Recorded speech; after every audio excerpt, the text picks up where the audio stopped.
সম্মানিত সাথী বন্ধুরা আমার, আপনারা জানেন 1979 সালে শহীদ রাষ্ট্রপতি জিয়া রহমান ওই ঢাকা মানিকগঞ্জে খালকাটা কর্মসূচি দিয়েছিল। সারা বাংলাদেশে যখন শেখ মুজিবের বাহিনীরা যখন অস্ত্র নিয়ে তাণ্ডব করেছিল, তখন শহীদ রাষ্ট্রপতি ক্ষমতা আসার পরে খালকাটা কর্মসূচি দিয়েছিল। তখন এদেশের মানুষ সেচের ব্যবস্থা করে দিয়েছিল।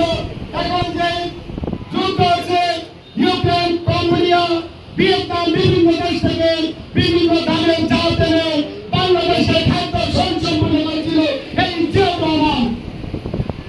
শুধু তাই নয়, আপনারা জানেন শহীদ রাষ্ট্রপতি জিয়া রহমান আরো অনেক অনেক কাজ করেছে। সেই কাজের বর্ণনা এখানে দেওয়ার মতন সময় নাই। তো আমি বলতে চাই, ওই দিন খালকাটা কর্মসূচি যখন বাস্তবায়িত হয়েছিল, আমার বাবার বয়সী বাবার আপনারা জানেন সারা বাংলাদেশের মানুষ ওই দিন রাস্তায় স্লোগান দিয়ে বলেছিল, অস্ত্র ছেড়ে কুলান ধরো, চিরার মতো ড্যান্স ধরো। এভাবে যারা আমরা বলি বই করি না বুড়ের বোমা, আমরা সবাই জিয়ার সেনা, লাল সবুজের পতাকায় জিয়ার তোমার দেখা যায়। এক জিয়ার দোকান করে লক্ষ জিয়া করে করেন। এই সমস্ত স্লোগান বিপদের থেকে আসছে, সকল স্লোগান আসছে ভালো কাজে ভুলের কারণে। আসলে এই ভুল, এই ভালো কাজগুলা আমাদের বিএনপি নেতা কর্মীরা জনগণের কাছে তুলে ধরে নাই।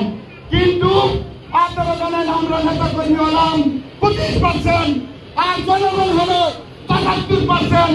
যদি আমরা বিএনপি মনে করি এই 75% ছাড়া আমরা সরকার গঠন করবো, তা হবে না। এই জন্য আমার নেতা তারেক রহমান বলছে জনগণের কাছে যান। আপনারা জনগণের কাছে যাবেন কিনা আজকে ওয়াদা করেন। যদি জনগণের কাছে যান, আগামী দিনে বিএনপি সরকার পাবেন। আর যদি আপনারা নেতানি করেন, বিএনপি সরকার পাবেন না, পাবেন না। সাথী বন্ধুরা আমার, আপনারা জানেন দেশনেত্রী বেগম খালেদা জিয়া অনেক অত্যাচার, অনেক অবিচার শিকার হয়েছে। তারপরে উনি কখনো মাথা নত করেন নাই। উনার ক্যান্টনমেন্টের বাড়ি থেকে উনাকে শেখ হাসিনা উনাকে বাড়ি করে দিয়েছে। তারপরে উনি আপোষ হন নাই।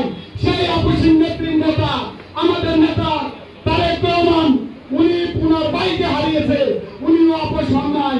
সেই তারেক রহমানের আদর্শে, খালেদা জিয়ার আদর্শে, জিয়া রহমানের আদর্শে আমরা আছি। আমরা কোন যে সমস্ত টেন্ডারবাজি যারা রাস্তাঘাটের মানুষের বাসস্ট্যান্ডের টাকা খায়, সেই সমস্ত বিএনপি লোকে নাই। আমরা জিয়া মঞ্চের লোকে আছি। আপনারা জিয়া মঞ্চের লোকে থাকবেন। আমি আমার বক্তব্য বিগত করবো, যাতে আমি আবিষ্ট করছি হালে রুগী। এই জন্য বলছি, আপনারা যারা আছেন এখানে বিজ্ঞানীরা, তাদের থেকে আমরা শুনবো। আগামী দিনে আমরা যেখানে জিয়া মঞ্চের কাজ করবে, সেখানে আমরা 1 কিলোটা মারবো। এই আশা ব্যক্ত করে আমার ব্যক্তিগত সালাম। বাংলাদেশ জিন্দাবাদ, জিয়া তারেক আসবে দিলে, আসবে তারেক দিলে, বিলম্ব বসে, এই আশা ব্যক্ত করে আমার বক্তব্য শেষ করলাম। আসসালামু আলাইকুম।